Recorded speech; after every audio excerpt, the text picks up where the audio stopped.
बॉलीवुड को दुनिया सपनों की इंडस्ट्री कहती है। यहाँ हसीन चेहरे, गाने, रंग बिरंगी रोशनियां और शोहरत के किस्से नजर आते हैं। लेकिन इस रोशनी के पीछे अंधेरे की एक और दुनिया छिपी होती है।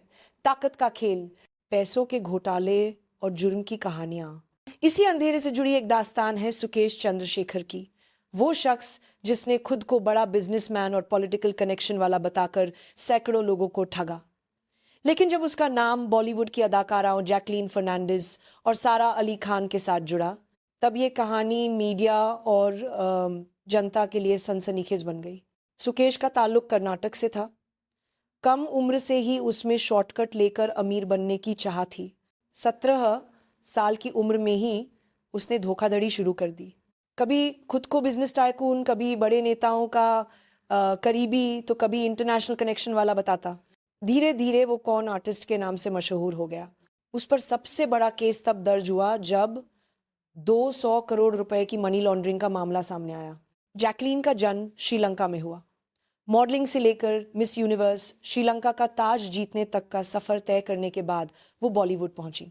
औलादीन से शुरुआत की, लेकिन असली पहचान उन्हें सलमान खान की फिल्म किक से मिली। रेस दो, जुड़वा दो जैसी फिल्मों ने उन्हें ग्लैमरस स्टार बना दिया।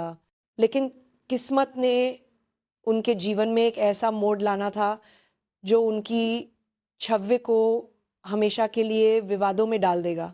सुकेश ने बॉलीवुड की हीरोइनों तक पहुंचने के लिए चालाक तरीके अपनाए। उसने खुद को अमीर और ताकतवर बिजनेसमैन बताया। महंगी कारें, ब्रांडेड कपड़े और नकली शान शौकत से अपनी इमेज बनाई। रिपोर्ट्स के मुताबिक सुकेश ने जैकलीन को प्रभावित करने के लिए करोड़ों के गिफ्ट दिए। हीरे के गहने, ब्रांडेड बैग और घड़ियां, डिजाइनर कपड़े, यहाँ तक कि एक घोड़ा और एक बिल्ली भी तोहफे में दी। जैकलीन को लगा कि ये वाकई कोई बड़ा बिजनेसमैन होगा, मगर असलियत में ये सब जुर्म की कमाई थी। 2021 में ईडी एनफोर्समेंट डायरेक्टरेट ने मनी लॉन्ड्रिंग की जांच शुरू की। इसी दौरान जैकलीन का नाम सामने आया। उनकी और सुकेश की नज़दीकियों की तस्वीरें वायरल हुईं।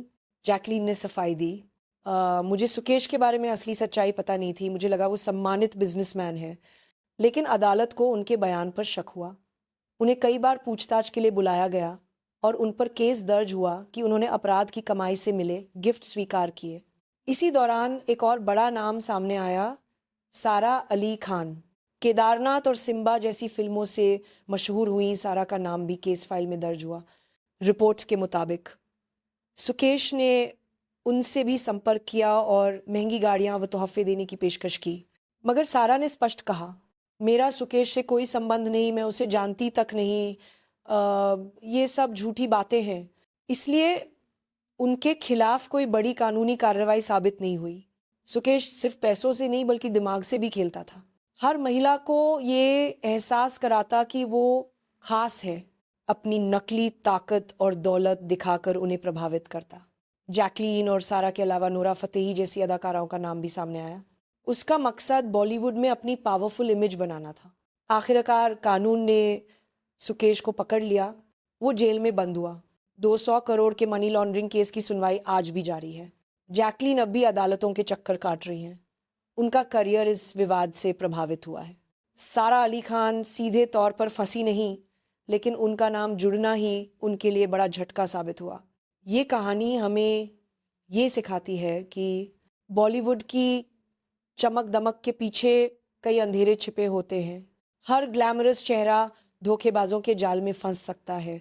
दौलत और तोहफों का लालच कई बार इज्जत और करियर को दांव पर लगा देता है। और सबसे अहम, अपराध से मिली दौलत कभी खुशी नहीं देती, सिर्फ बदनामी और बर्बादी लाती है।